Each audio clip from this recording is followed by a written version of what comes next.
Hey everyone, welcome back to another podcast episode. So Chris Lopez here, and today I'll be interviewing one of my clients who bought his first house hack a few months ago, and doing this interview for a couple reasons, because he's got a great story, a great property, and also he's going to be included in the Ultimate House Hacking Guide for Denver that we'll be publishing here in the very near future, probably in July timeframe it looks like.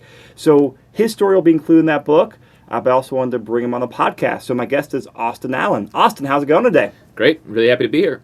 So for a lot of you guys who listen to the podcast here, one of the first deal analyses that we did in our deal analysis splits through like March and April, we did quite a few on house hacks. And we talked about one that was a room-by-room rental house hack in Aurora. And that is your place, Austin.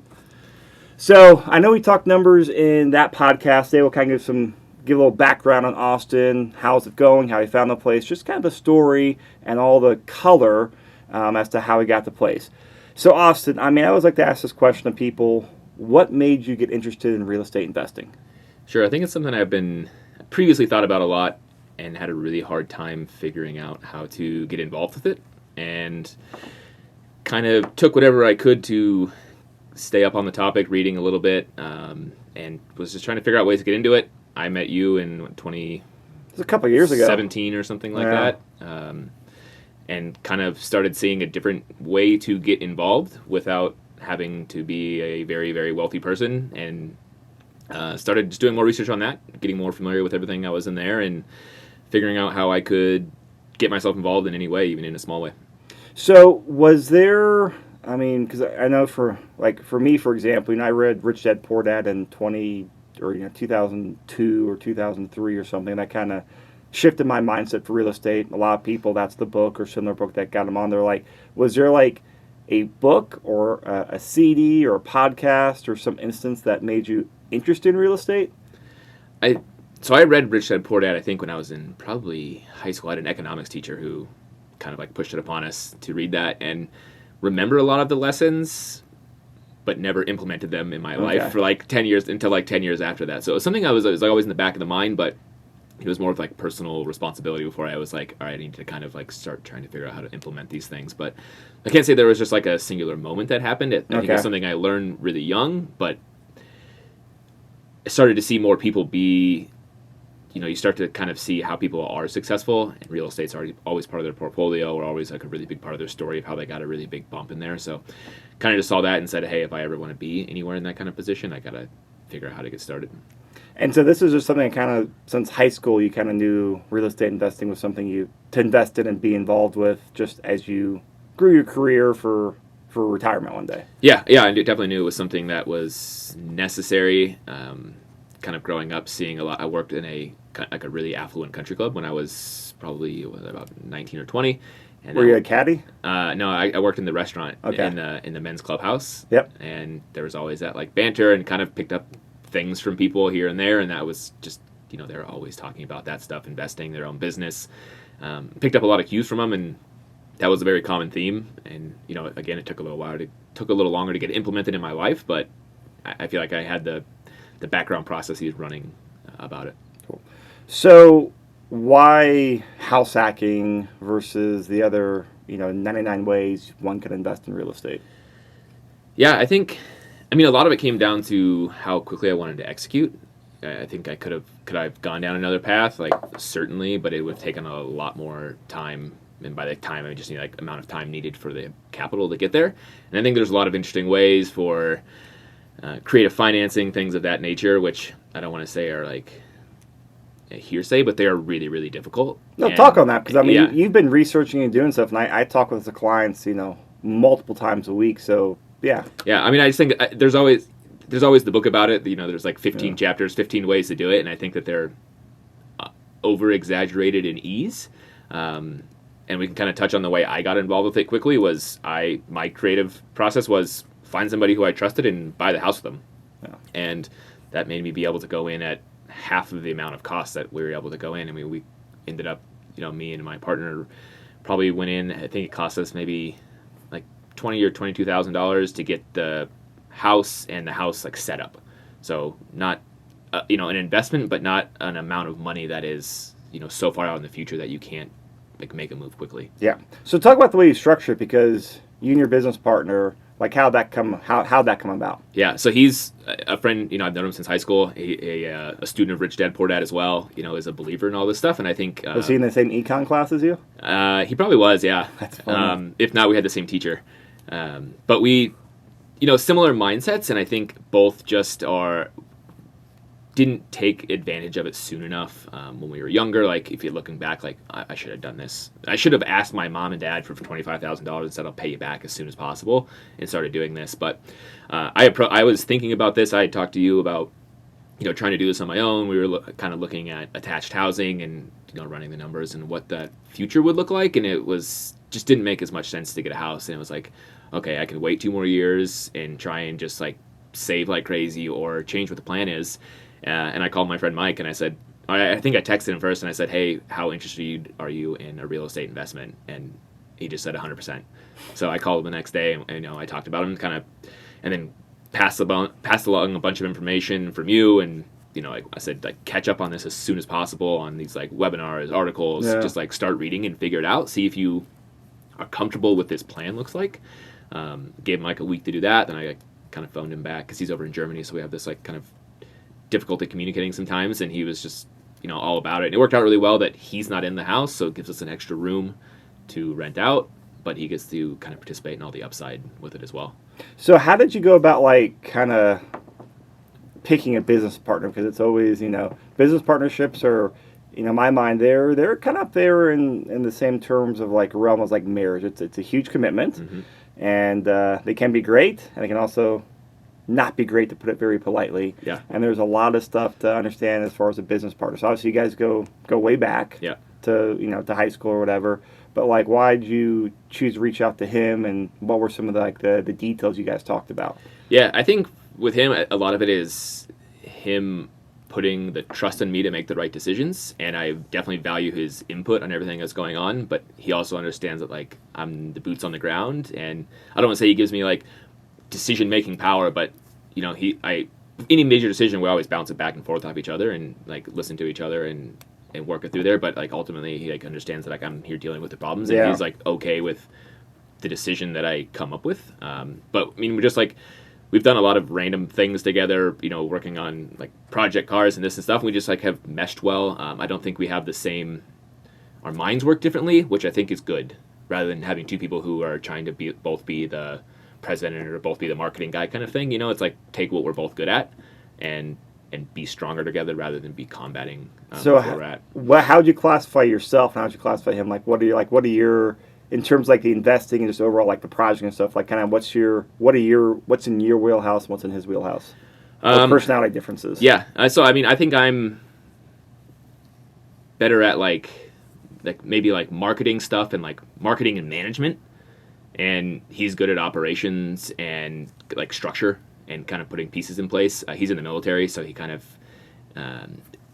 has seen how that stuff is built, and ways to implement it on our end, and just keeping things organized, and like which I think is really helpful with scalability as well. If we want to do this like, at least one more time, hopefully 2 more times as soon as possible, and getting the processes in place, and simple things like checklists and ways that things are managed, I think makes it a lot easier rather than trying to just like ad hoc it the entire time.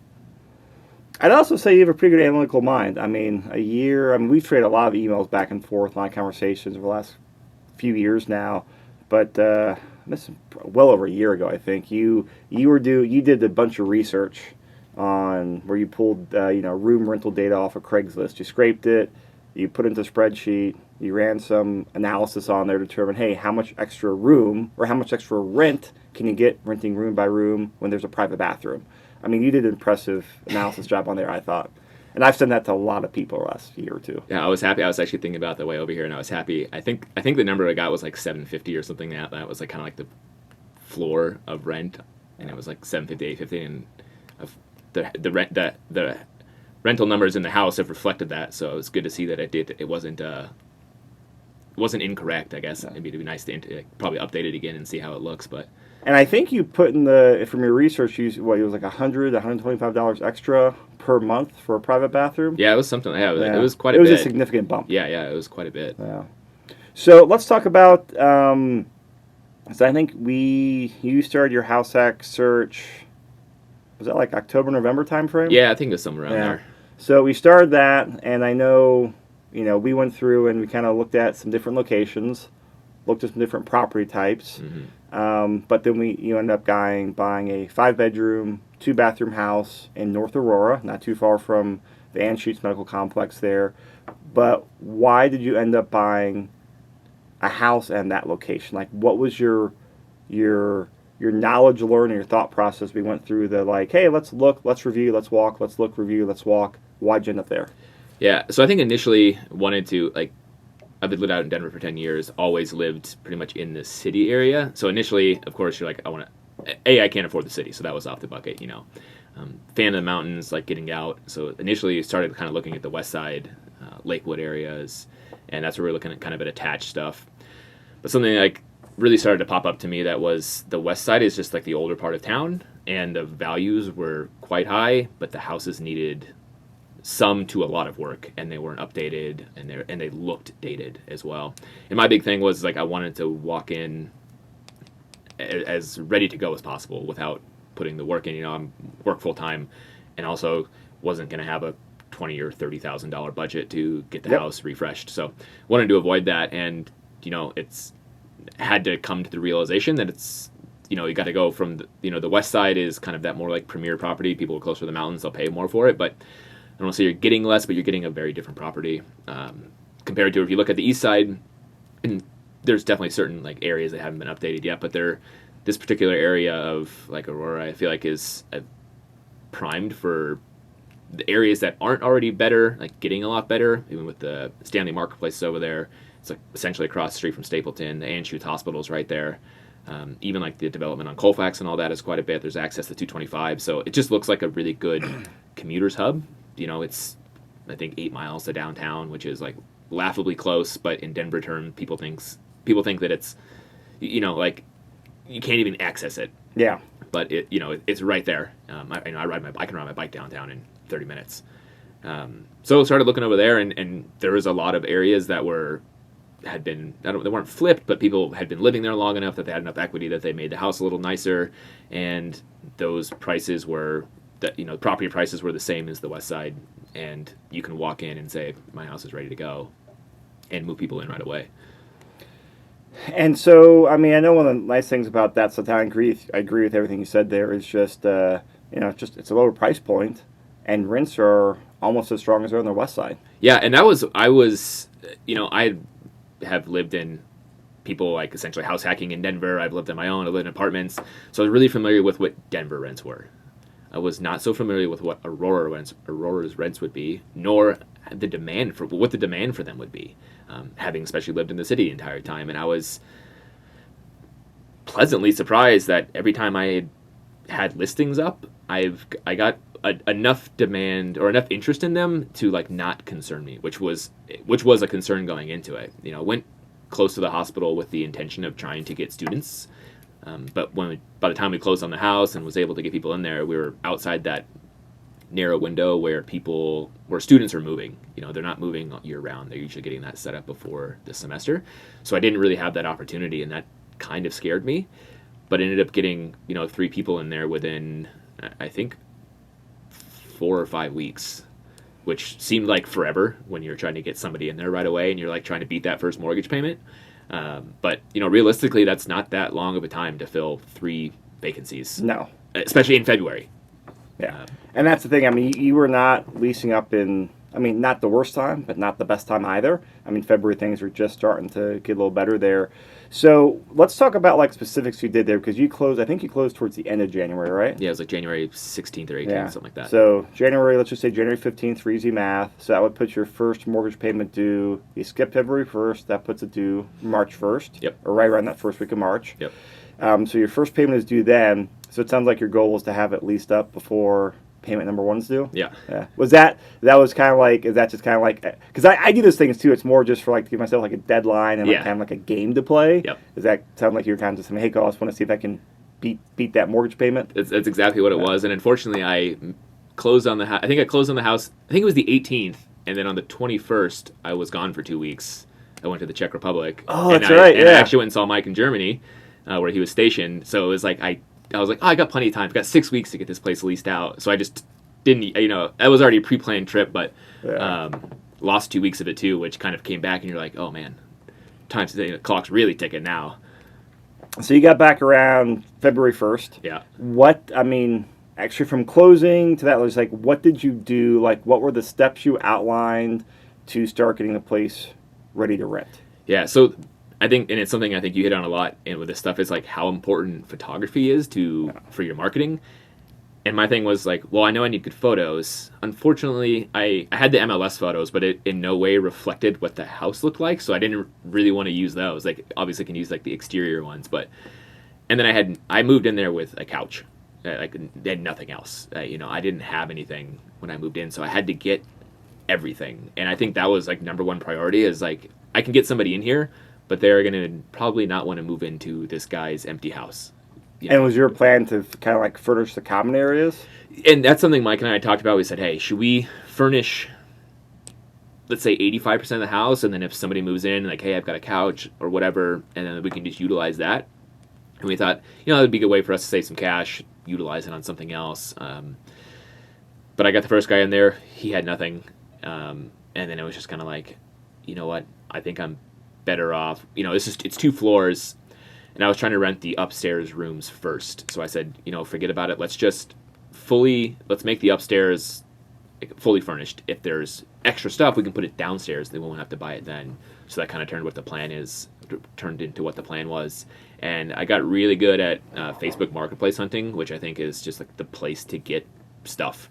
I got like killer deals on things. You just gotta be ready to go and be ready to pick it up, because that stuff moves quick. But I think probably furnished the upstairs and the downstairs, like a kitchen table, couch, coffee table, like multiple couches, multiple chairs, all that stuff for probably under $1,000. Okay. And did you like stock out the kitchen with silverware, plates, pots, pans? Yep. Yeah.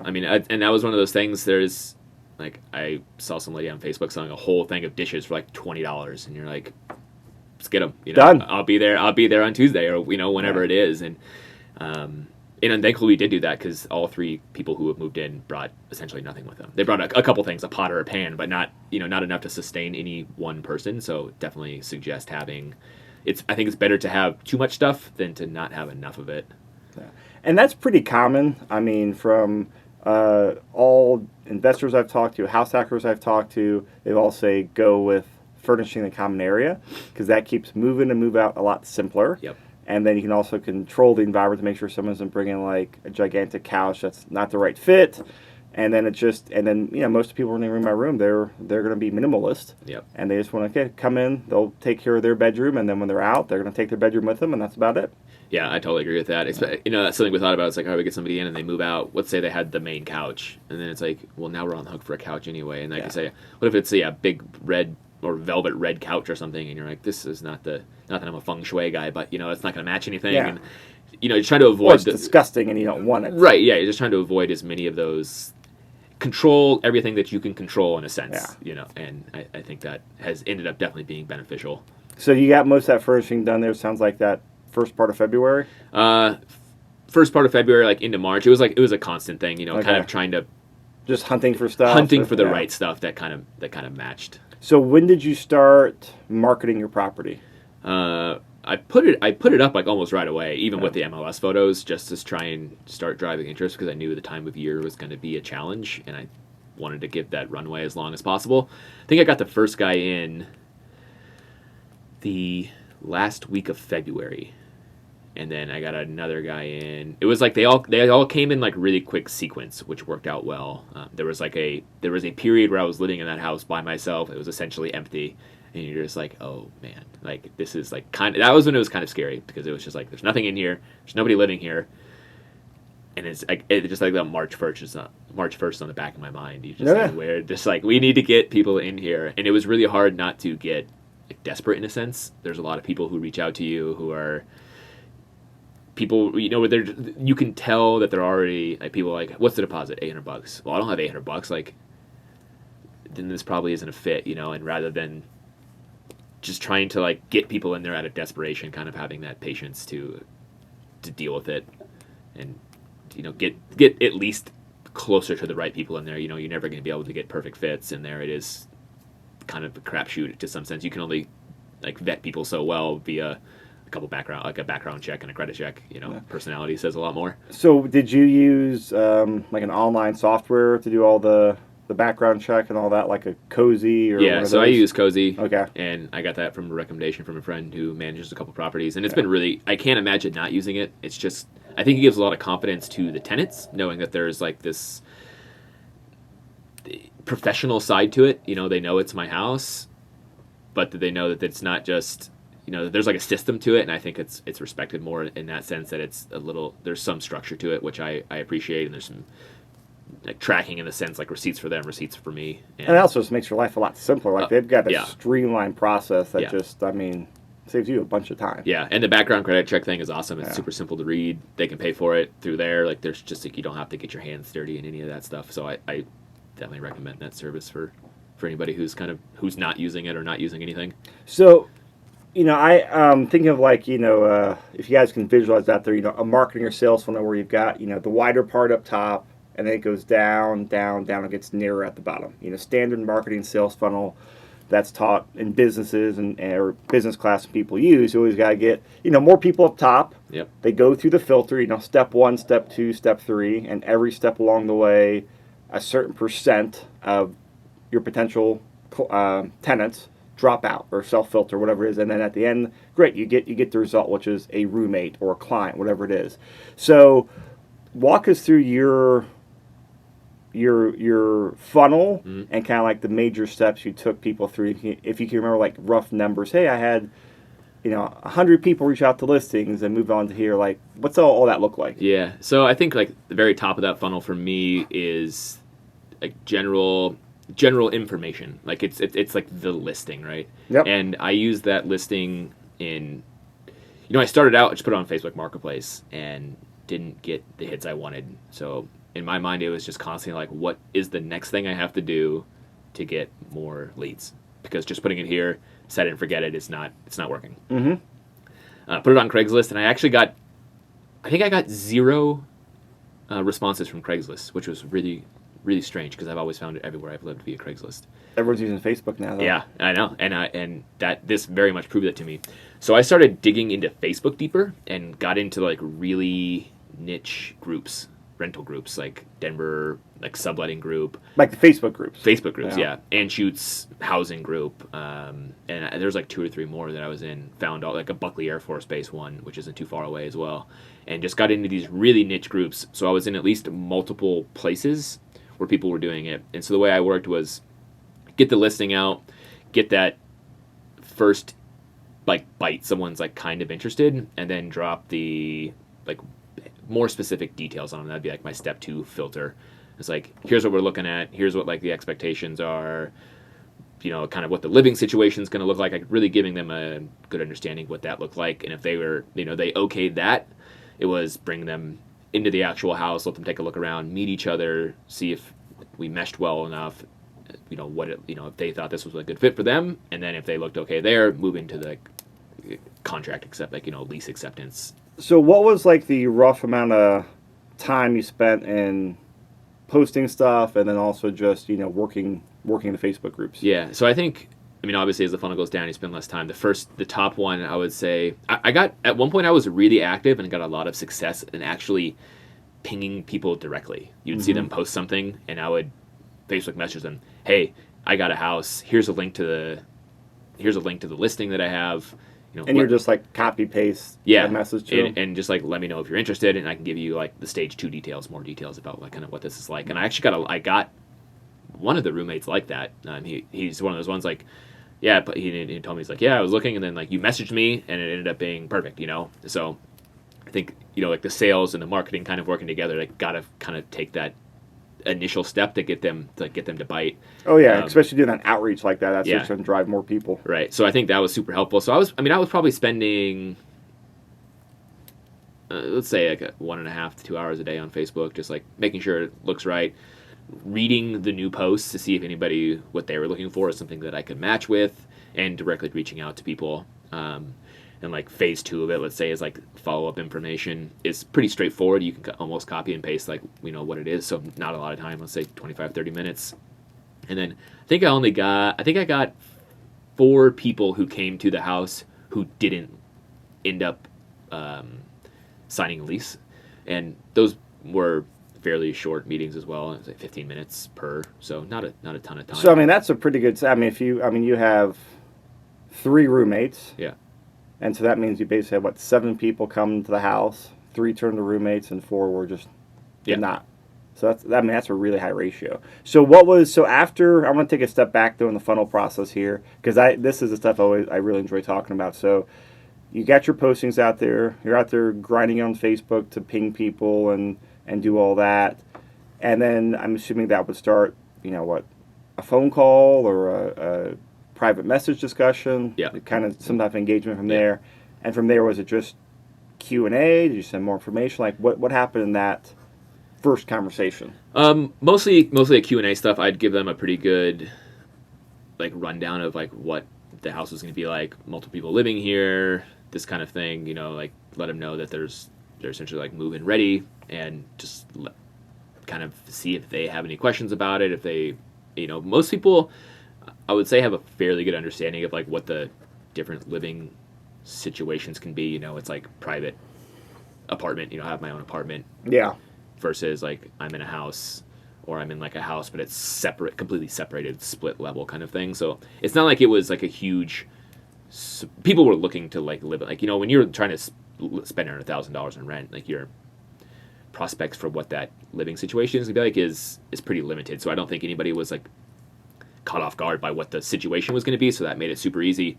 And a lot of it is just like explaining like, what does the house have, what's going to be provided, and like a little bit about myself, just so that they could, I feel like that rapport building is important, that like if we're going to be sharing this house, who am I, what am I doing, so that you can be like, at least, I'm not trying to be friends with anybody, but you want to at least be like cordial with anybody. Oh, yeah. You're going to be sharing a kitchen and all that stuff. You don't want it to be awkward. So do you tell your tenants that you're also the owner of the house? Not, yeah, actually I did. I would wait until they, usually we're in person though. I debated, and Mike and I even talked about saying like, Mike's the owner, I'm just managing it for him to try and create that level of separation. As far as like, you can just kind of have that more like, hey man, I'm not making the decision, Mike in Germany's doing it. Ended up not going that route, and just kind of, I think it's easier to people, the experience that people are like, okay, I think they like knowing who that person is, kind of having that like landlord relationship. And me, and I think what provided some power too is, this house is like making changes. It's like someone says something and like, this is uncomfortable, or this would be better this way. It's like, all right, let's fix this and improve it, because this is surely going to be an issue further down the line for somebody else who lives here. So kind of get that direct feedback loop and like implement change really quickly. And so after you do that Q&A, I'm assuming at that point, do you have them do an application first through Cozy, or do you have them walk the property first? Walk the property first, come in, see if they like it, make sure that they were happy with what they saw. If we thought this was going to be a good fit, we would just say, hey, I'm asking. My thing was that I just kind of made it as clear as possible. I said, hey, there's going to be multiple people living here. I want everybody to be comfortable with who they're sharing a living room with. Everyone's going through the same process. I don't really care.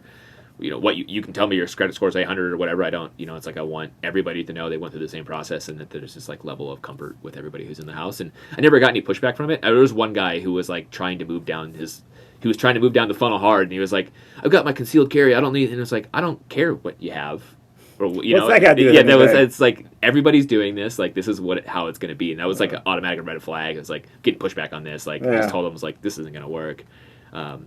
Yeah, got no, I felt, because it's weird, because I think if they do the credit and the background check, it's like $30 or $40. So it's not free. It's not cheap, so asking somebody who's going to do it, you want them to be, my thought is like, I want you to be serious, committed, and know that this is going to work for you. And everyone, it was like, I don't want to say they were happy, but they were like okay with what I was asking and the reasons why, and they did it without any qualms. So they understood it. Yeah. Okay.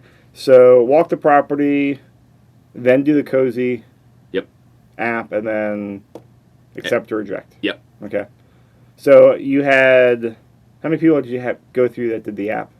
I had to refund one person on that.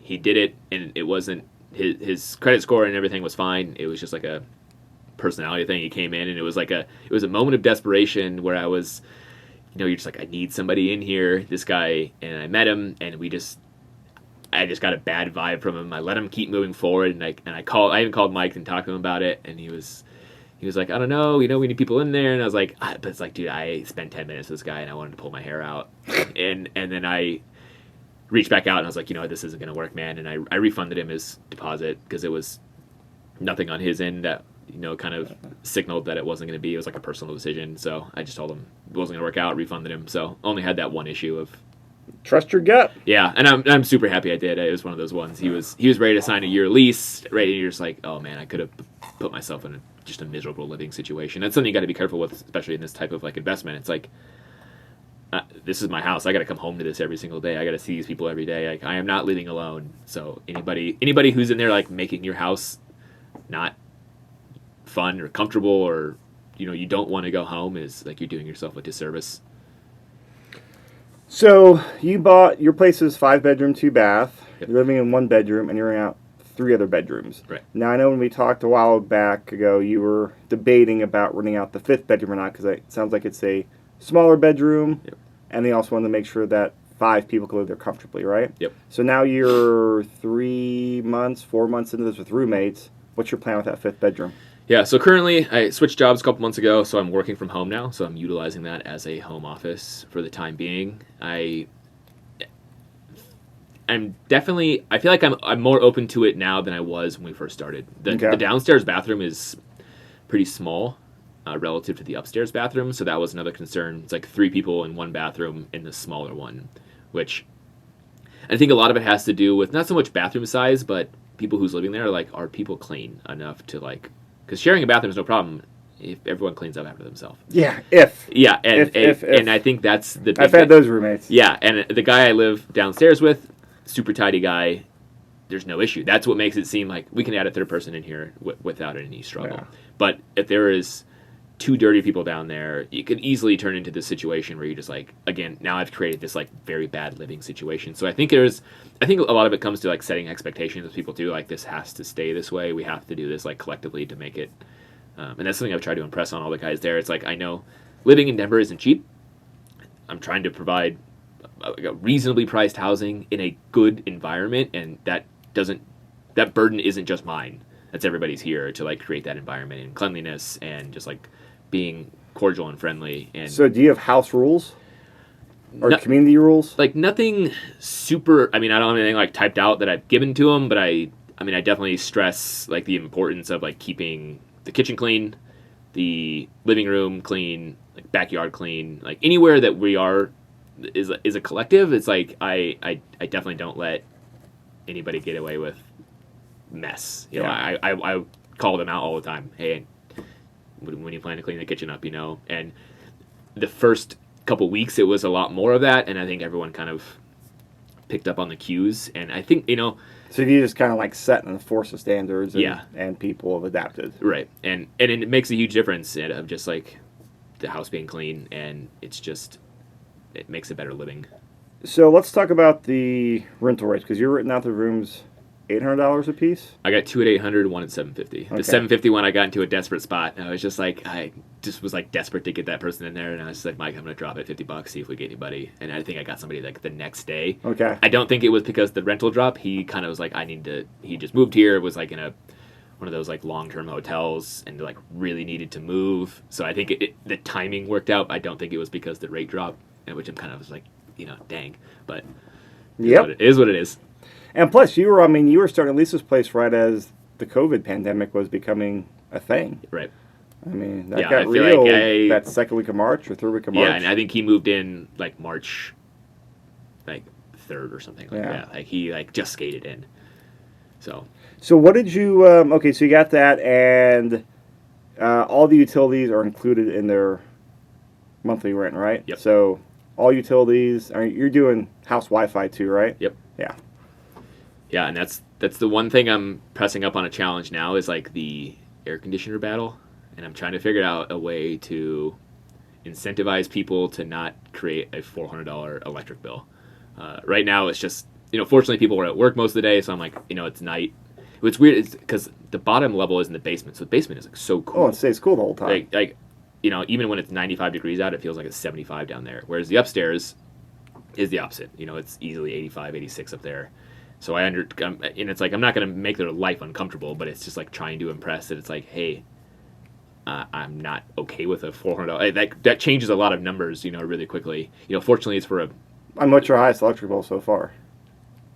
It's been good. It's only been like $85. Yeah, because I think we had pro forma about $1,500 for the year for Excel, right? Yeah. So yeah, it's been reasonable in there because it heats pretty well, and fortunately the air conditioner is new. So it's efficient. And I haven't got that. We just started running it maybe like a week ago, so I'm waiting to see what that monthly change looks like. Kind of going through some steps right now to improve the upstairs, just like airflow, putting a fan in the kitchen, like kitchen living room area. I might put one in both of the bedrooms just to help make it feel cooler in there. So something I bought for just my house, and this, our house HVAC system just is not very efficient. There's always like a room that's like a couple rooms that are like 10 degrees hotter than the rest of the room, and that's where my daughters sleep. So those rooms that need to be the cooler part. So this may work for you, but I found on Amazon I think they're like $40 or $50 a piece. How you have your floor vent for the HVAC. You take off the metal grate, and these replace that. They plug in the wall, but they've got 2 little fans in there, and they just force more air out of the way there, and they've made a huge difference for us to actually run the AC less, and their 2 bedrooms, which sit over the garage, are actually much, much cooler. Huh, interesting, because I was just started looking into like zoning, air conditioning zoning, which was like way more technical than I expected it to be. And then like a smart vent, which is like a similar thing where they open and close based on this, but it's still gonna it'd be like a $4,000 investment to do the whole house. No, go buy 2 of these things. Yeah, so if they're like 2 bedrooms up there you need. Yeah, I mean, I would try those because they've been phenomenal. Yeah, that sounds like it's one of those ones like willing to put in the small investment to try and improve everybody. It's like this, and it's like I don't know what that electric bill is going to be, but if it's $400, a $200 investment. This is one of those things that's going to happen year over year and month over month. So I don't think you're going to be $400, man. Yeah, I don't know. I'm just afraid. I just know coming from California when you run that AC all the time. So I can tell I lived a couple years in California years ago, and their electric bills are much, much, much, much higher, or their rates are much higher than here in Colorado. Oh, that's at least that's makes me feel a little better. I don't want to like jinx you, but I think you're going to be far below. Even if you ran the AC, I don't think you'll be anywhere near $400. Well, I don't have to be like the air conditioning czar every day then. Yeah, you don't have to be that guy. But so I mean, definitely, obviously, I'm all about like being efficient. LED light bulbs, all that type of stuff. But try those, man. They've been great. Yeah, I'll definitely do that. Home Depot after this. Yeah. I had to the Home Depot one. They didn't have them at the Ormo line. Oh, okay. Yeah. All right. Amazon after this then? Yeah, but whatever, it was $50. Yeah. So what did you do for leases? As far as the actual lease or like lengths?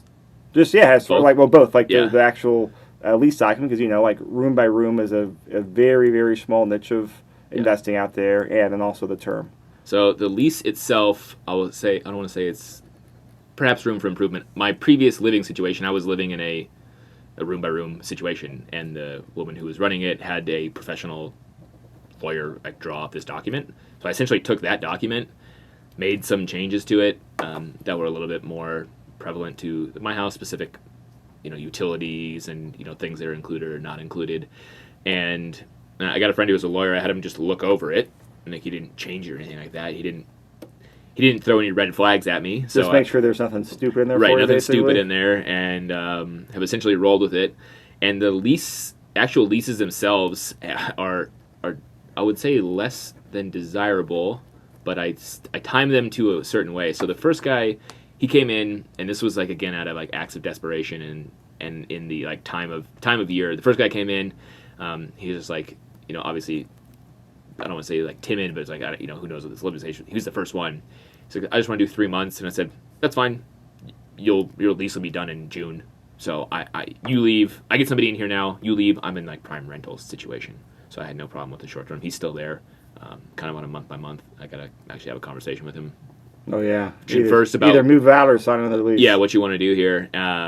The second guy came in March, and he was kind of the same thing. He signed like a 5-month. Everyone was just kind of in this weird, like, I want to see how this living situation is before I commit to a year-long. And that's pretty common. Yeah, and that's why I'm like trying to figure out, like, hey, maybe we do like a tour. And I tried to time him. He's like, what about this long? I said, well, how about we do 5 months? Because then you're out in, if you don't like it, you're out in August, and I'm still in a decent time to re-rent and go from there. And then the last guy actually furnished 1 bedroom with the intention of trying to rent it out to travel nurses because they're so close to Anschutz. So I ended up getting a killer deal on a bedroom set. I think I paid $400 for everything, mattress included. So it wasn't a huge investment. Set up this room. It's good to go. Was currently marketing on, I have to look at some travel nurse website on there, but tons of leads. People coming in there, hey, I'm going to be here for this long or whatever. But I reached out to this guy on Facebook. He was looking to, he had to move, was going to move with his buddy, needed somewhere short term, so I offered this up to him. But he looks like he's going to stay a little longer as well. So none of them are, long-term 12-month leases, which I can't say that, like, I think there's a certain level of comfort in having that, but I also kind of like knowing that, if there's somebody who isn't kind of playing by the rules or like working well, I can get them out of there. Yeah. So, I kind of am trying to rethink this on how to, like, almost like people see in like sports contracts where you're like, we get this like mutual option thing, let's set this up for a short term. This is, it's 3 months, your lease period ends in a period that works for both of us, and we can just say we can go from 3 to 12 and nothing's going to change, and we can just kind of re-up the lease from there. What actually, a couple things here. So I'll send you. So I actually have a lawyer right now drafting up a lease for room by room rentals. So I'll get you a copy of that once we get that done, because that should hopefully help you out. Yeah. Then he'll be there as a resource to help customize it if needed. But that's been, been a thorn on a lot of people's sides. So we want to get something like in place. Yeah. The other thing, what were you seeing as far as like? So you had one. So for going back to the traveling nurses, so you're doing a medium term lease for a private bedroom and a shared space. What type of rate were you seeing over there for a medium term not traveling nurse rate? Yeah, so I set it up. If you're furnished, obviously furnished private is, you can get $1,200-$1,300 a month. Yeah. Oh wow. If they have that privacy, that access to the kitchen, like, pretty easy. But I was planning on trying to rent it. I was going to shoot for $900 just to see what I could. A lot of them have. But why were you so below? If you get $1,200, $1,300, why were you so below? Like private, like not non-shared housing. Like if the house, if they would have had the whole bottom floor, probably could have done like $1,300. What about for like a private room in your house? That's what I was going to shoot for, about $900. Okay. And my goal was to not be below $850, but I'm pretty confident I could get $900. But do you think that extra $1,500 a month is worth the extra time for it versus just, hey, go find something for 12 months? Right, and I think that's what it's kind of come down to. Yeah. And I don't know. I've scraped a ton of lead data from there because they send you the leads for people who are in your area. So I want to go through and review them in some capacity. A lot of them say kind of how long they're looking to be there. And it's something I found unique was a lot of them weren't traveling alone. They would be bringing a boyfriend, bringing a husband, or oh really? Yeah, or they're like, hey, my husband's gonna come visit, certain X amount of weekends per month or something like that. So I think there is some value in being able to provide a private, because I don't know. There's value in being able to provide some like private space, but it's still shared. If they had, the math doesn't really work out with two. If you have 2 bedrooms downstairs, you can rent. Obviously, one at even 1,000 doesn't make sense when you could be doing 1,500 with 2. Oh yeah. So I don't know. I think it's interesting, at least for me, to have that like back pocket ace to think like, hey, there's one more place I can market, rather than just being, I've only got Facebook, I've only got this. So it's just like in my mind, it was like $100 for the year to get access to all the leads. So not a huge investment, and at least have that. And you can reach out. They give you cell phone numbers and emails to those people. So wow. You can reach out directly to them. So it's a pretty efficient way to do it. Never really dove into any conversations with anybody, though. Everybody who was... The period of time where I had access to the leads and before I got the room rented, didn't really have anybody who looked like they'd be a fit. But I think offering like space for a dog and all that kind of stuff is huge for a lot of them, because if they are a nurse... maybe they can only get an apartment. Their dog's stuck inside 12 hours a day. I got a yard. There's other dogs in the house. So I think there's some like value in being able to provide it to a subset of the subset kind of thing. So I think I'll probably continue to investigate it, at least learn about it, and have it just as another option. Yeah, well, keep us up to date on that, because I mean, I've had a lot of clients look into doing that and Airbnb, and the vast majority are like, yeah, for the extra, I can make extra money, but like for all the extra time I have to do, it's not worth it. Right. So I'm kind of curious, especially you, since you are very good at analysis, kind of what you find out. Yeah. Because, hey, an extra few dollars a month for me, I can tell you if that takes me an extra 2 hours a month to do it, it's not worth it. Right. So I'm kind of curious where your break even is on that. So what surprises popped up? Did you have any surprises pop up to you, like just learning experience? Like you come with, you have your plan, you have your mindset, and all of a sudden it's like, oh, reality, and like any of those moments? Besides almost being electrocuted. Yeah, I was gonna say probably that one. I think like the story that everyone tells, like, as soon as you buy a house, like something goes wrong. Oh yeah. And that literally like 2 days after something went wrong. Yeah, what happened? Because you told me, but tell the audience. Yeah, so the house had been remodeled, and I feel like in general contractor they're doing it as quickly as possible, perhaps not always up to code. So I had under the sink an electrical outlet box, I kid you not, directly below the U-bend out of the sink, which who thought to put it there, I do not know. And when we got the inspection done, they had flagged that there was I forgot what the term was. It was like there's like an exhaust for, essentially, it's not an exhaust, but like a air filter or airflow, so that the sink doesn't, like, it gets air in there. Okay. And it's just like a T-bend, so there's just like a top that rolls so the air can get in there. It didn't have this like cap on it.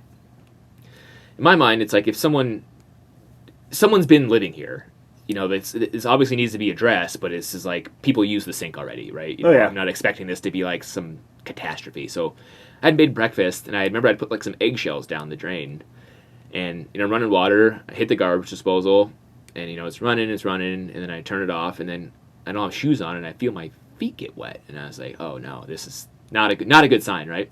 So I look down there, and there's just water and eggshells everywhere, and I'm just like, what happened here, And I was like, oh no, like that cap, and sure enough, it was probably only like 2 inches off of the actual bend. So I think with the force of the garbage disposal and the water running, it's just throwing water everywhere. I was like, oh no, and then I looked down, and I was like, oh no, the electrical box, there's water, a fair amount of water down there now, and like, I swear to you, a split second later, the pop, and then the smoke, and then I can see inside the box, I see the orange start to come, and I was just like, oh, now it's like panic mode has set in. I've only been there for 2 days, I don't have anything. I was like, how do I put if this thing catches on fire, what do I do?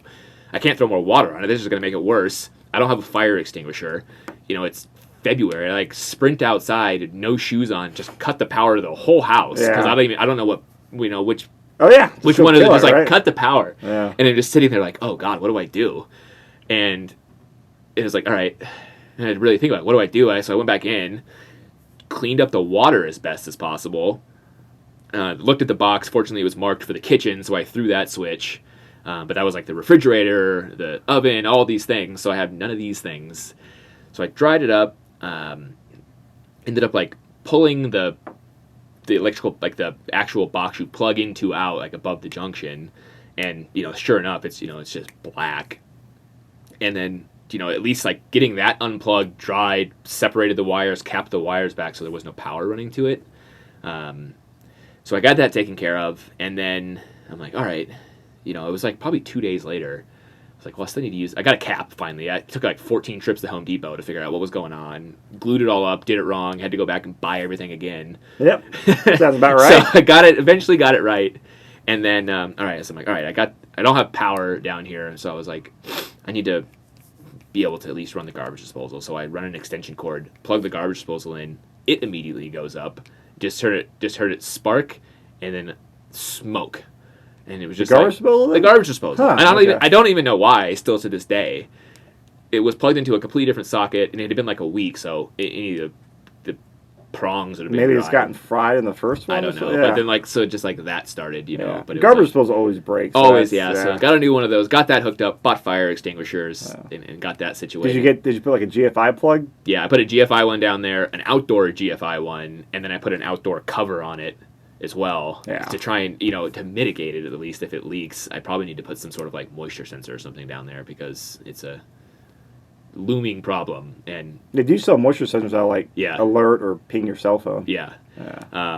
So I had that, and I think just the surprise. I don't want to say like I wasn't surprised at the cost of everything, but it was just like you got to buy a lot of stuff. And I remember Mike and I, we had agreed on a sum, put it in a bank. We paid for the our 5% down, had all that, so we had a chunk of change in there, and it's like, well, this is dropping quick. So I'm constantly on phones with Mike doing capital calls. Yeah. But that was one thing I say it was great being a partner. It's like, well, I need $1,000 to do some stuff. Really, I only needed $500 because I'd say, hey, Mike, let's both put in $500. I can go get this, and this. Yeah. So that made it way less financially stressing on myself to say like these things have to be bought. It's like simple things like blinds for these windows, and you just like people are going to live here. They expect these things to be in here. Yeah. Buying a couch, $200. Buying a table, $200. Home Depot. The amount of receipts I have for $100 at Home Depot is like the Target. People have that same issue. You go to Target and spend $100 in the same way at Home Depot. I got just a stack of receipts where you're like, need this, this, and this, this, and this, and your natural like 3 trips in a weekend.